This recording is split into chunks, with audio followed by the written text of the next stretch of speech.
Hi, I'm Dave Brailsford. I'm the Performance Director of Britsh Cycling, and I'm also the Team Principal of Team Sky. It's been a fantastic year for us. We've had a brilliant performance with Bradley Wiggins in the Tour de France, becoming the first ever British rider to win the yellow jersey in the Tour de France. And of course, London 2012, well, what an amazing experience that was for all sports and all the country. And of course, cycling had a fantastic games once again.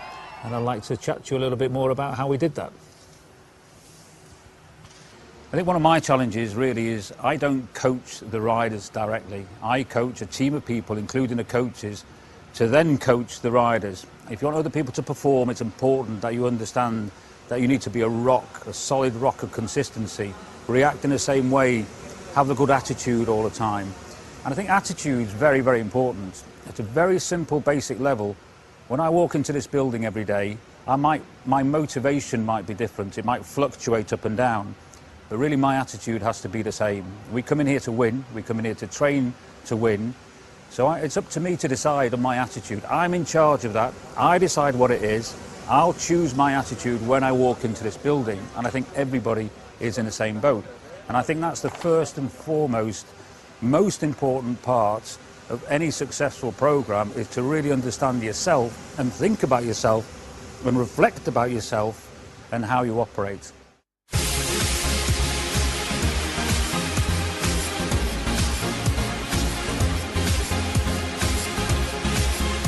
What we did at Britsh Cycling, we thought very carefully about how do you achieve excellence in human beings. And basically we came up with an idea, and we called it the core principle. And first and foremost, the C of the core principle stood for commitment. And we screen people for commitment. Have they got an intrinsic drive towards achieving a goal? Are they committed to that? And commitment's different to motivation in our book. Motivation ebbs and flows, but commitment's the underlying drive to where we want to get to. We have immensely talented coaches and riders who come to this programme, but if the commitment towards the goal isn't present, we won't work with them. It has to be a given. And I think when you're working with other people, one of the first things I would always look for is that commitment element. Having established that there is commitment, we would then move on and consider the O of the core principle, which is ownership. And one of the strong beliefs that we had is that not many people respond to the old sort of management way of dictate and control. People don't like to be told what to do. They don't like to be given non-negotiated tasks to be to undertake. They like to be asked about their opinion. They don't like to be shouted at. They don't like to be told off. They don't like people who talk about my performance, my riders, you let me down. So I think this whole idea of ownership is something that we try to work on very hard. And the way it basically worked here in Britsh Cycling, to take the initiative and look at the riders and let them have a say in what they were doing. Let the riders and the coaches have a say in how they wanted to have their development plans in place and their coaching programs work, and give them ownership. So the way we now work is that we like everybody to have an opinion, and it's not. It's a professional obligation. It's not. We don't expect people to say, well, I'll offer opinion if I want to, or I won't have an individual opinion if I don't want to.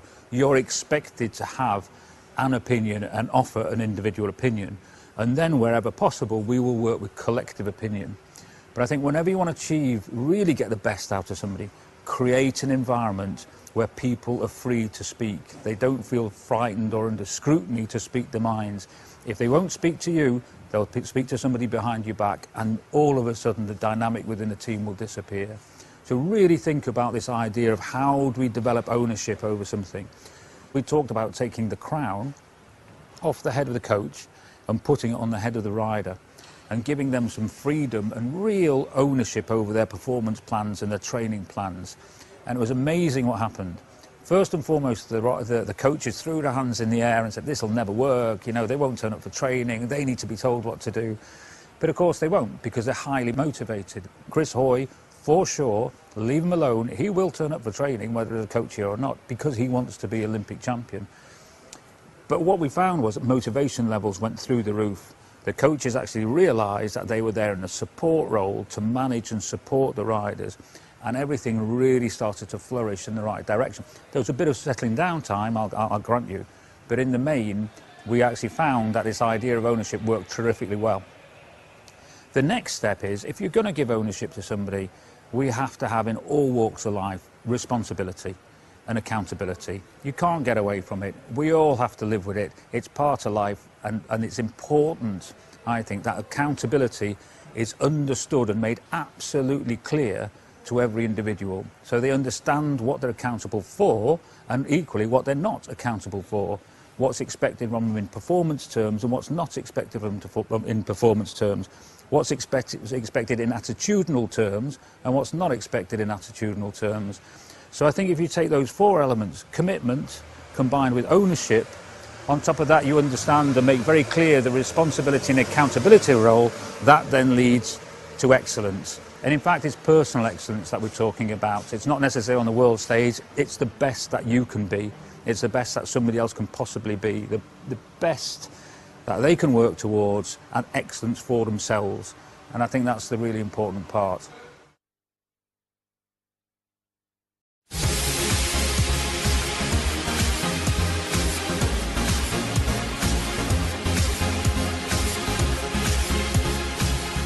I guess one of the things that, or one of the terms that I've been associated with is this marginal gains idea.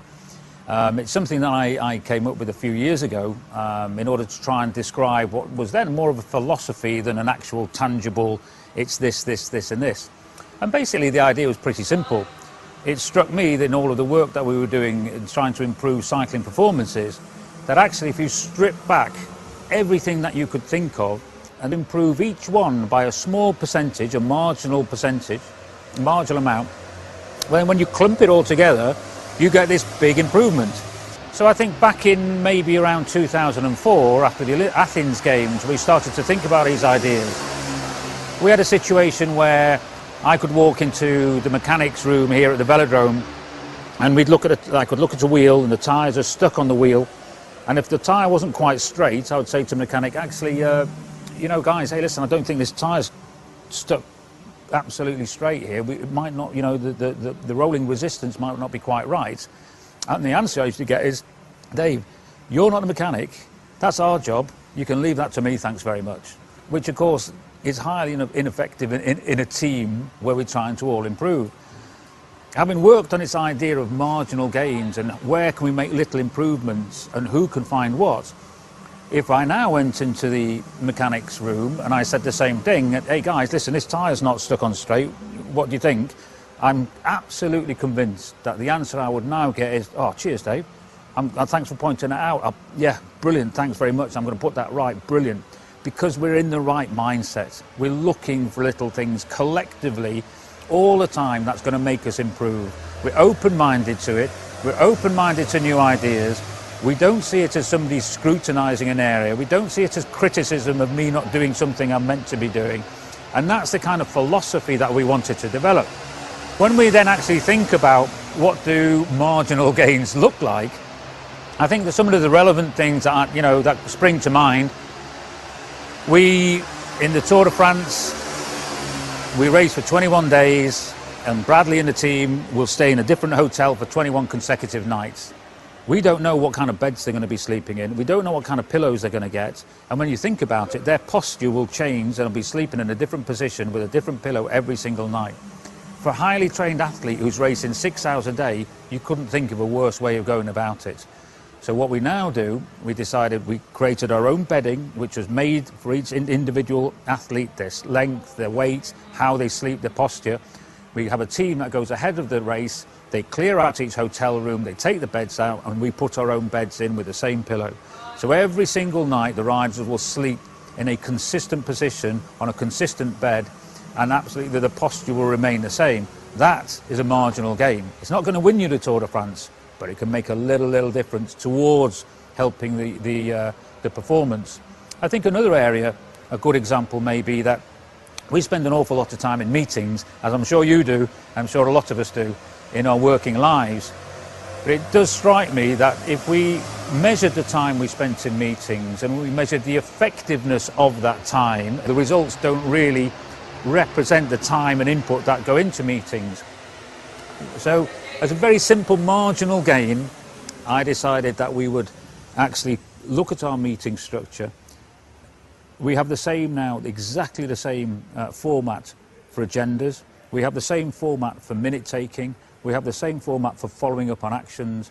We have the same format when people come in, you don't use your phone. We have the same format of you do your work before you get there. When we come in there, we know what the outcome is. So we always start with what is the outcome that we're looking for out of this meeting. We spend our time talking about that, and it's quite clear how to work towards it. And I think that we moved from ineffective meetings to what are now very effective, productive meetings where people come in ready, they're prepared, they can read the minutes because they know how it works, and they can read the minutes of any meeting that's gone in the team in any different area, and immediately it makes sense to them. We know how things are going to be followed up, and we get our jobs done in a very time-efficient way. That, to me, is a marginal gain. So I think there's two examples there of maybe the mindset that we try and put to work to make things better.